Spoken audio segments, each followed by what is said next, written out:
अस्सलामुअलैकुम। हमारे पास जो ये वाला क्वेश्चन होगा, to determine the lambda max of diclofenac sodium and make a dilution of 2 ml 4 ml 6 ml 8 ml।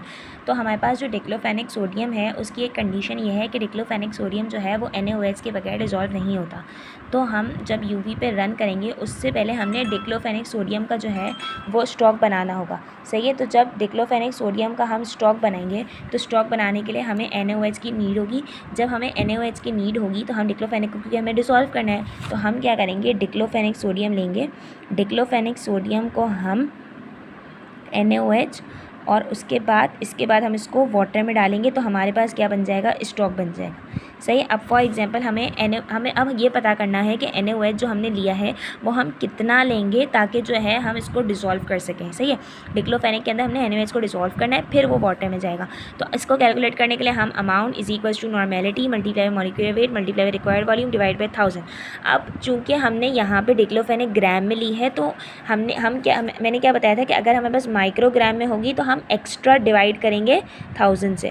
सही है। लेकिन चूँकि ये ग्राम में है तो हमें एक्स्ट्रा डिवाइड करने की नीड नहीं है, नो एक्स्ट्रा डिवाइड। सही है।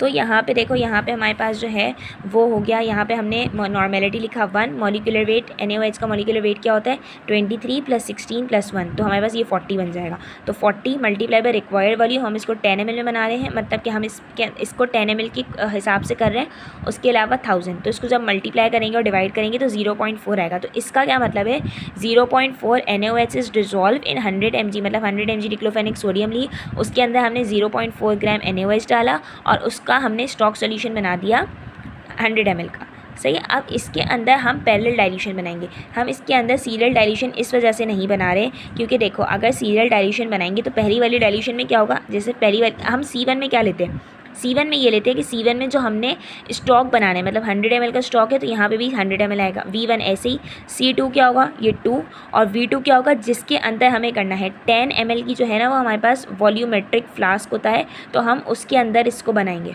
तो 10 ml हमने ये इस वजह से इस्तेमाल किया। ये हो गया 0.2 ml। ये पहले तक तो अगर हम सीरियल डाइल्यूशन भी करें तो भी सही रहेगा, लेकिन मसला है जो है वो इधर आएगा अगर हम इसके अंदर सीरियल बनाते हैं। सीरियल में क्या होगा, यहाँ पे C1 V1 is equal to C2 V2।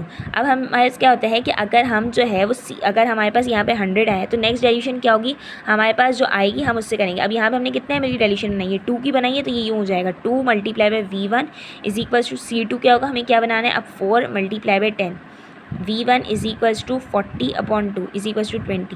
तो ये क्या हुआ, ये बड़ी वैल्यू हो गई। हमें बड़ी वैल्यू जो है वो नहीं चाहिए, हमें जो है छोटी वैल्यूज़ पे काम करना है। सही कि हमारा जो स्टॉक है, अगर हम मैक्सिमम स्टॉक में से जो है ना वो 5 ml निकालते हैं, सही है, इससे ज़्यादा हम स्टॉक में नहीं निकालते। अगर हम स्टॉक में से 20 ml निकाल लेंगे तो फ़ायदा क्या होगा, तो इस वजह से हम इसकी पैरेलल डाइल्यूशन करें ताकि हमारे पास जितना कम हो सके वो हम जो है स्टॉक में से निकालें। अब पैरेलल में क्या फ़र्क होता है, पैरेलल में हम बार बार स्टॉक में से निकालते हैं, और सीरियल में क्या होता है कि जो हमारी एक स्टॉक बन गया उससे पहली डाइल्यूशन बनी, उससे फिर देखो जो हमारे पास पैरेलल होता है ना उसमें क्या होता है कि हम बार बार जो है वो स्टॉक से लेते हैं, स्टॉक से।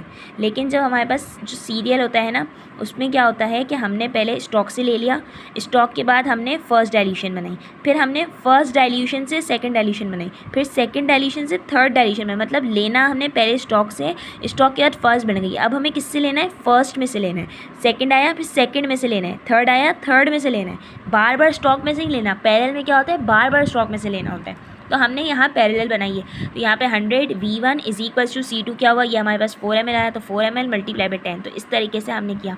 इसी तरह C1 ये है हमारे पास, फिर हमारे पास वापस हमने 100 लिया, C2 लिया, V2 लिया, इस तरीके से हमारे पास ये जो है सारी डाइल्यूशंस हो गई। अब हमारे पास जो है इसके अलावा जो दूसरा है जो एसिटाइल, जो इसके अलावा हमारे पास जो और भी कंपाउंड्स है जिसके अंदर हमें डाइल्यूशन बनानी है 50 ml 25 ml 12.5 ml और 6.25 ml। इसके अंदर हमने क्या करना है, हमने 100 ml का स्टॉक लेना है, उसमें से हमने 50 ml की फ़र्स्ट डाइल्यूशन बनानी है। 50 ml की फ़र्स्ट डाइल्यूशन बनाने के बाद 25 ml की सेकेंड डाइल्यूशन बनानी है। जब सेकेंड डाइल्यूशन बनाएंगे तो इस देखो 100 ml स्टॉक बनाया, 100 ml से हमारे पास क्या आ गया, यहाँ पे 5 ml हमारा जो है वो V1 का आंसर आ जाएगा।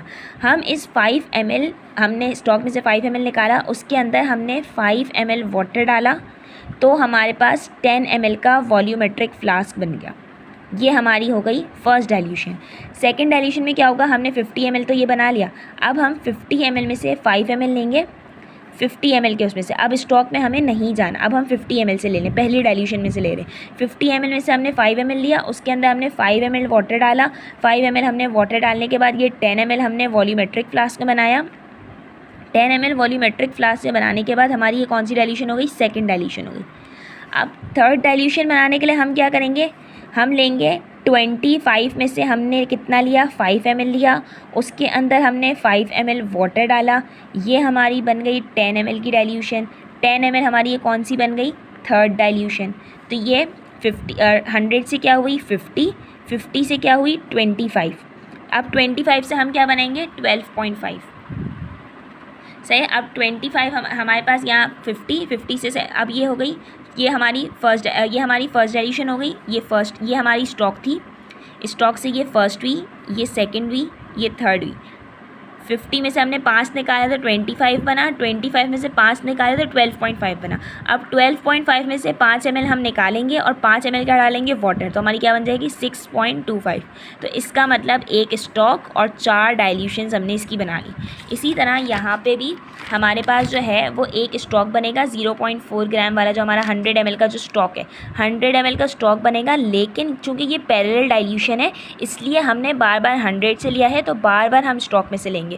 जबकि जो सीरियल डाइल्यूशन है इसके अंदर हमने स्टॉक से सिर्फ एक दफ़ा लेना है। एक दफ़ा स्टॉक से लिया, स्टॉक के बाद जो पहली डाइल्यूशन आ गई उससे बनाया, उसके बाद नेक्स्ट से बनाया, उसके बाद नेक्स्ट से बनाया, उसके बाद नेक्स्ट से बनाया।